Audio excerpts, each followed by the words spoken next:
All right. I have spent the majority of my life having to test the people around me, all based on my time in the military. There's something that's stuck in my head ever since those times that I was told you better test the people around you while times are good, because when times are bad, you'll know who not to trust. You will know who you can't rely on based on your experiences with them when the pressure wasn't on.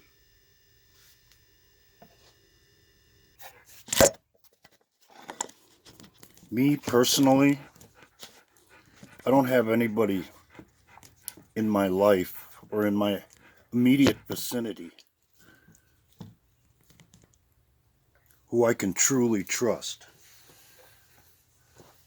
Because those who have said they're on my side, those who say they love me, have all failed the test. So when the time comes, I'm not going to be able to rely on them because they didn't follow through with their words and actions when the pressure wasn't on. So I can't rely on them when it is.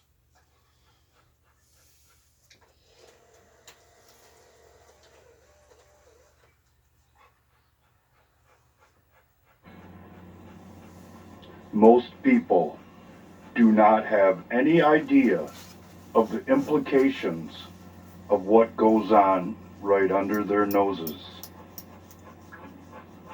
The conflict, in which reportedly the American submarine has been scuttled. I'm not going to be able to hide this for long if this part of it's true. We do know the Russians had casualties. We do know the Russians were using a submersible. We do know they were involved in a retrieval operation inside of American waters. Those are the things that we absolutely know for sure. However, what's come to light from my best source, and there are other sources telling other people in the independent media the same exact thing, the Russians were there to cut internet cables. Now, don't panic. It's not the internet that you use to watch Netflix. It was military internet cables. Some of the communications that are done between military units are done via the internet, and they were attempting to cut the cables. And you're thinking, is that all it was? That's no big deal. That's been the reaction of a couple of people I've shared the story with. Well, those people don't understand how military operations take place. When you attack someone, the first thing that you do is take out their command and control. You take out their detection devices like radar. You also take out their communications. You take out their command and control. And this is what the Russians appear to have wanted to do to the United States. Was an attack imminent upon the United States? This explains precisely why Pence was called back to the White House. Trump was indisposed and exposed overseas and would not have been able to do much. Pence would have been at the heart of the command center and probably would have been calling a good amount of the shots. The United States clearly saw this for what it was instantaneously. This is why NATO went into a panic. This is why the European Union leaders met.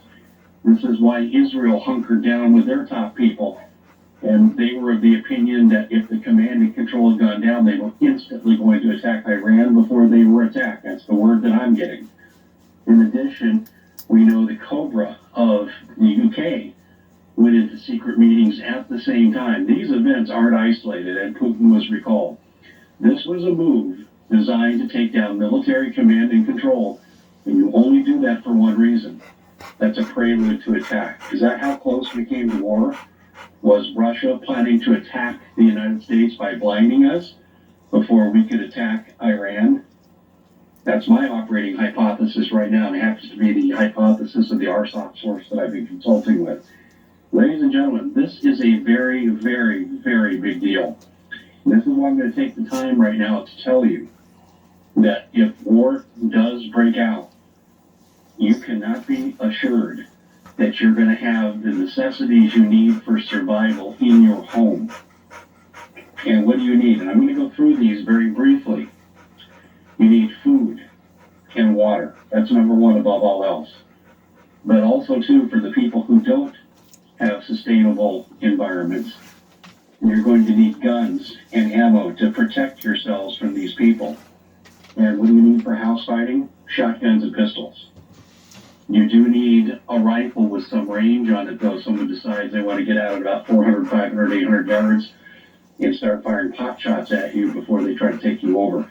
Depends on your environment. If you're in a rural environment, the latter scenario is something you really need to be concerned about. If you're in an urban environment, it's probably not something you've got to worry about. You've got to worry about close-in fighting. But you need to have the right firearm. Personal defense is fine. And you're getting this message from someone who looks for nonviolent solutions to problems. But in a chaotic situation, an invasion situation, a civil unrest situation, and you're in your home, you have the right to self-defense. And sometimes that self-defense involves using lethal means. So food, water, guns, ammo. Have you considered the medicine aspect of it? Some people have chronic conditions. You can't really stockpile prescription medication. It's very difficult to do without denying yourself, consistent use of the drug. So natural health care is a way to go. And I would always say store the equivalent. If you're on prescription medication and you think it's working, great, stay with it. But you need to find an alternative as a backup for a long-term solution to a shortage problem for your prescriptions. So am I saying ditch big pharma? No, I'm saying follow what you think you should be doing. But you need to make sure that you have something long-term. What's long-term? At least 6 months for all of these things. So you need food, water, guns, ammo, medicine. Now, if you think this crisis could go on for a long time, you probably want to have some gold because the money in your bank is going to be worthless. So you should take a good portion of that money out and convert it into gold and find a place to hide it. And I do mean hide it. You could have governments that make it illegal. Well, Roosevelt did that to America in 1932. You have people that don't want to steal it. So you'll want to hide it. Why? Because every crisis ends and every crisis has survivors. And those who come out the other side with something tangible and valuable will be the economic winners. They'll be the leaders, economically speaking. And if you don't have a serviceable skill that you can trade for whatever you need, you're in a whole lot of trouble. So that's all we say: food, water, guns, gold, ammo, medicine. You'll need everyday tools. Everyday average tools. And I'm telling you right now, folks, screwdrivers, wrenches. Look at the things that could break in your house and ask yourself what you would need to fix it. That's what you need. And you need allies. You need like-minded people within close vicinity to yourself who you all can depend on to help protect each other. You can't do it to yourself. Most homes are too exposed. If you live in an apartment, great. You still need people in your area to help you.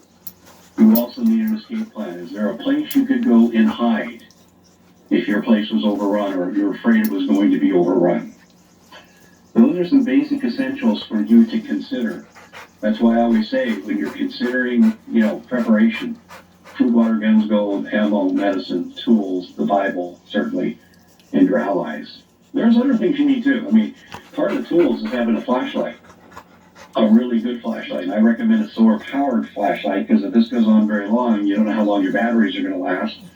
Solar-powered is really the way to go. Communications devices, when you get into a second level there, water filtration is really important as well too. That's a first level concern. You'll always find water, but it won't necessarily be drinking water.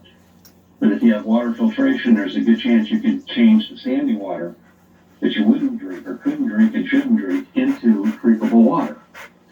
So there's another aspect to consider when you look at this. I believe, came very close to war, and I think the Russian plans were thwarted by this submarine. And I am surprised we're not hearing, and I raised this question with my source. I said, why are we not hearing stories about the rise in DEFCON levels? He said, because as that submarine approached, he said those DEFCON levels already went up. And he said in those kinds of situations, he said they do not release what the DEFCONs are. And he said we may never know. He said, but I guarantee you, we were on alert. Well, we also know we've seen the transfer of planes in certain parts of the world now. For example, in the Middle East, I know that they just sent in several F-16s to accompany F-35s. I do know that absolutely that has happened. I also know some of the crew chiefs of the F-35s and the F-16s have been on alert and their leaves have been canceled. Not all of them, some of them. So how serious is this? Well, I guess time will tell. Will the Russians come back and try again? I don't think they'll try this tactic because they tried, failed, got caught. I don't think they want this out there publicly. What needs to happen is Trump needs to sit down with Putin. Forget Mueller and the Russian collusion delusion. Isn't it interesting, too, that on the 17th, Mueller is going to tell the Democrats in Congress all the dirty stuff in the report that didn't get published. Well, first of all, if it's not published and it's not public, it's not worth anything. But that doesn't mean that he's not going to say things that'll push the Democrats towards impeachment. Could that have been a motivator for Putin to think about a preemptive strike? Putin is already on the record as having said if Hillary Clinton got elected, he would have launched a first strike against the United States. And that obviously was due to her debate number 2 comments in the 2016 election campaign when she said she'd create a no-fly zone and would shoot down anything that would violate it, which first target would have been Russian airplanes. We're in a mess. The world's in a mess. Our country's in a mess. The left wants a war. Indeed. Mueller will say anything, I believe, to provoke the removal of Trump, which could provoke Putin to launch a first strike. I don't think it'll take the form of internet cables, but it's going to take some form. Why is Trump thinking about Iran? Well, let's say that Trump really doesn't want to attack Iran, and I don't think he does, or we already would have done it. But I think he needs the leverage against Putin right now. We'll have to wait and see where this goes. But these are the essentials as we understand them right now. We have identified the initial target for the Russian submarines, and that was to cut internet cables. And that attack on our cables was stopped. We do not have a casualty report on the United States, nor do we know the name of the ship at this point. I've heard a couple of rumors, but I'm not putting them out there because that would be irresponsible, because there could be family members listening to this broadcast, and I don't want to unduly alarm anybody. Ladies and gentlemen, thank you for tuning in. Again, I want to refer you to Noble Goals IRA. This is the time to make sure that you're vested and you're protected and you're not in cash 100%. We'll see you back here again next time. Please share this on your social media.